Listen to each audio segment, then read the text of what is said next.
In white judogi, representing Tajikistan, Karchiva Shukrona.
ӯ духтари майдон аст, қаҳрамони ҷабҳаи орзуҳои хеш.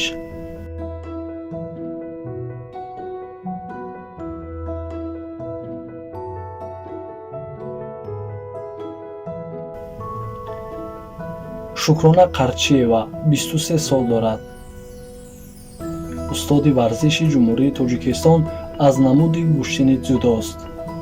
ӯ дар ноҳияи дурдасти Дарвоз таваллуд шудааст. аз аввалин духтарони деҳот мебошад, ки ба ин намуди варзиш машғул шуд. барои як ҷавон духтар намуди ҷудо хеле душвор аст, чунки ман дар ноҳияи дурдасти Дарвоз тамрин кардам ва дар он ҷо мо рақиб надоштем. рақиби ҷавондухтарон умуман кам буданд ва мо бо ҷавонписарон тамрин мекардем ва хеле мушкил буд, чунки мо латхӯриҳоямон бисёр буд ва тӯли як ҳафта, 2 ҳафта аз тамрин қафо мемондем ва ба табобат кардан машғул мешудем ва барои ҳамин хеле душвор буд. бо гапу калочаҳои мардум бисёр буданд, ки духтаро чӣ ба варзиш машғул шуданаш чӣ, ва мо ин гапҳои мардумро аҳамият надода машқи худро давом додем. ҳамаи мушкилотро пушти сар карда тӯли 10 сол мешавад, ки ба ин намуди варзиш машғул ҳастам. ӯ ягона духтар миёни писарон тамрин мекард. аввалин ҷуръаткардае буд, ки ба заифиҳо тан додан намехост. барои расидан ба қуллаи мурод бар зидди нафароне, ки нисбаташ бадгӯиҳо мекарданд, мубориза бурд. шукрона исбот намуд, ки духтарони деҳотӣ низ метавонанд муаррифгари миллату давлат дар арсаи ҷаҳон бошанд. муносибати атрофиёнон дар аввал барои мо на қадар хуб буданд муносибаташон ва баъдан, чунки ман ягона духтар аз ноҳияи Дарвоз ба пойтахт омадам ва баъдан дар мусобиқаҳои байналмилалӣ иштирок кардам ва парчами давлати хешро дар чандин мусобиқаҳо баланд бардоштам ва баъд аз ба ноҳияи Дарвоз рафтан муносибати онҳо ба ман хеле хуб шуд ва рафту омадашон, рафторашон ба ман хуб шуд ва бо будани Шукрона ҳам онҳо мефахранд.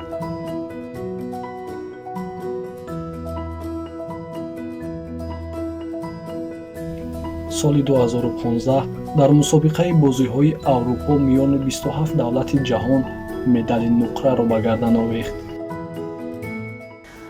ҷудои умуман варзиш барои ман аввалан обрӯ дод. байни атрофиён обрӯи ман хеле баланд шуд. маро ҳамчун як варзишгар духтар гуфта бисёриҳо мешиносанд.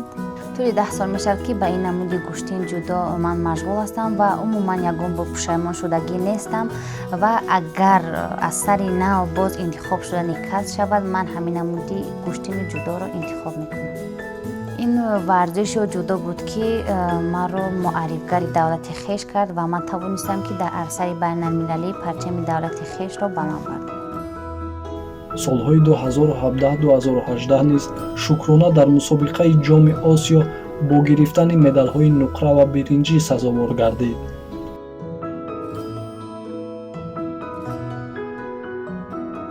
پیش از همه من کوشش میکنم که کار به این درجه نرسد و مرا همچون زن قبول کرد، باز همچون یک ورزشگر دختر نیست قبول کند و امیدوارم که چنین هم شود.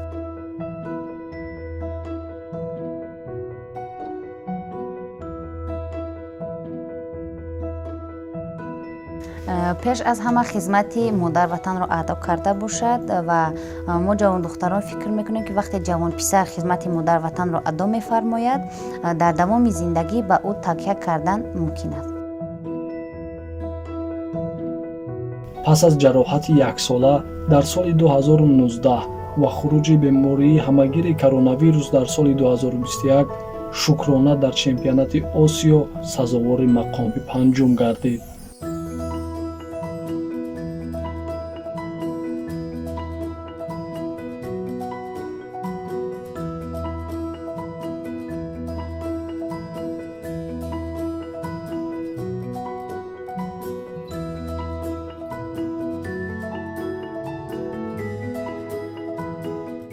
ورزش خود به باخت نمی شود. هر یک باخت ورزشگر را قوی تر می سازد. چون که بعد از باختن به خود فکر می کند که من چه خطاگی ها داشتم، ممکن مشق کم کردم.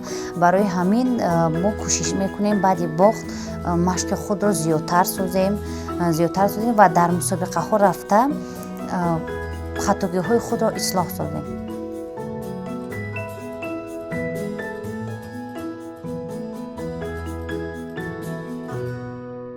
امروز ورزش برای شکرانه زندگیش است. جودو را سبب سربلندیش می‌داند. یگانه مقصدش صاحب مدال المپیک شدن است.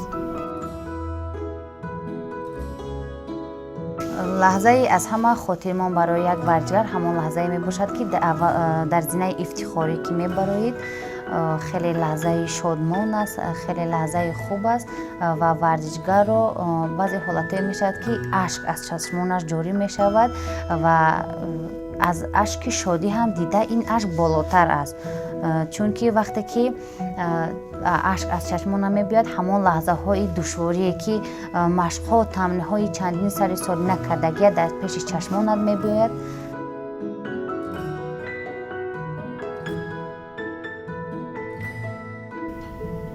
شعارش در زندگی تسلیم نشدن نزد ضعیفی هاست.